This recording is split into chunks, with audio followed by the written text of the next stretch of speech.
Good morning, Paul and Bhargav. It's Thursday, the 20th of April. Here's the heads up brief for today. For the Southeast Asia production, we covered 16 issues. In North Asia, we covered 4. And for Australasia and the Pacific Islands, we covered 6. In South Asia, we covered 16 issues, plus the major issues in Europe, Middle East, and Africa. Okay, excellent, Uday. I'm on a highway. Apologies for any noise in the background. Go ahead. So in Indonesia, labor unions will hold demonstrations on Labor Day, the 1st of May, across the country. This is the first one since the COVID-19 restrictions are fully removed, so it'll be interesting to see how many people they mobilize. Yeah, it is interesting, mate. It'll be a wonderful barometer. I think the desire to have major demonstrations is there, but it's got no real momentum. However, it'll be interesting to corroborate that. Thanks for that. Yeah. In Thailand, more than 200 United Thai Nation Party campaign billboards were vandalized or damaged by unidentified suspects in Thailand's Isan region and the northeast.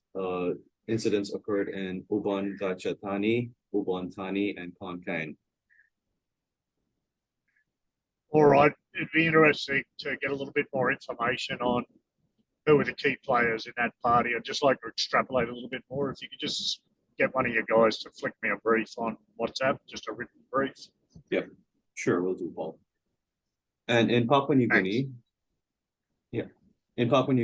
the British Army will train members of the PNG Defence Force to improve security and strengthen cooperation and relations between Papua New Guinea and the United Kingdom. Okay, that'll be interesting because the British soldiers will get a whole heap of allowances, come in with a very colonial attitude and have similar successes technically to what the Australian military did, but perhaps also be perceived like the Australian Federal Police were perceived. Yeah, right. Go ahead, Uday. Great. In South Asia, there's increased security in Kandy in Sri Lanka over potential terror and security concerns as Eid and the anniversary of the 2019 Easter Sunday bombings coincide this weekend. There have been some bomb threats and phone calls made to security forces. Even though authorities suspect it may be a hoax, this is a place that has seen communal tension since 2018, the wider Kandy region. Oh, this is a critical issue for the Sri Lankan government. In 2019, after the bombings, their security establishment got exposed. Their complacency, their competence was exposed. Since then, they have tightened up. It's a big question mark whether they have tightened up enough to manage any credible threat, external threats, given that the influence of the Islamic State has waned since then. However, the more credible threat right now is that of communal tensions. The right-wing groups, including Bodu Banasena, have capitalized on such tensions between the communities. Of course, hiving off of the terror threat since 2019. So the Sri Lankan government needs to really look closely into how best to manage the entire situation. Hopefully, nothing actually comes out of these threats. Right. In Pakistan, the government is now saying that the upcoming Punjab provincial election should be delayed because of India's attempts to destabilize Pakistan and to take advantage of the current situation there.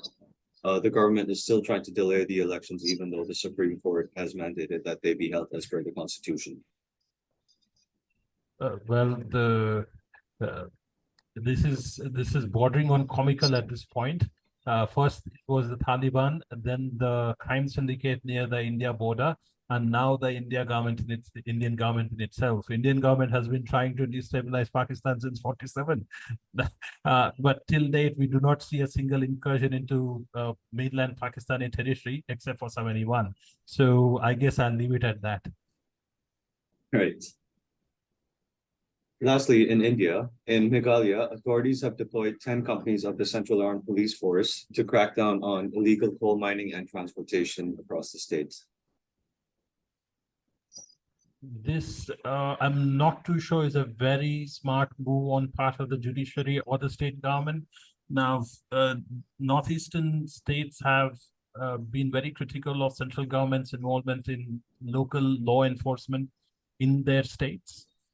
deployment of Central Armed Police Force or paramilitary forces is going to be critical for the security, of course, but also it may stoke communal tensions or secessionist tensions in these states.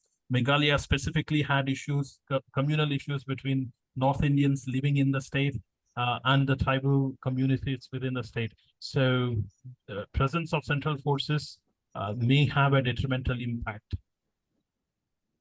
Great.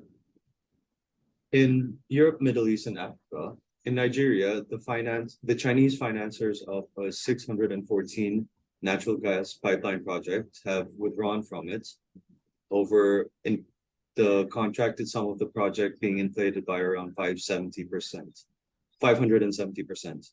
The Chinese financiers apparently were supposed to pay nearly $2.5 billion out of 2.9 billion of the project cost. The company has compared it to projects overseas, saying that Nigeria has too high, the cost of contracts in Nigeria are too high, and there were allusions made to corruption. I can't say I'm surprised there, but quite interesting. Thank you. Right. As per indications, the travel disruptions across Europe are set to continue in the summer due to the cost of living, strikes, and protests. The countries that have been most affected include the United Kingdom, France, Portugal, Germany, and Spain.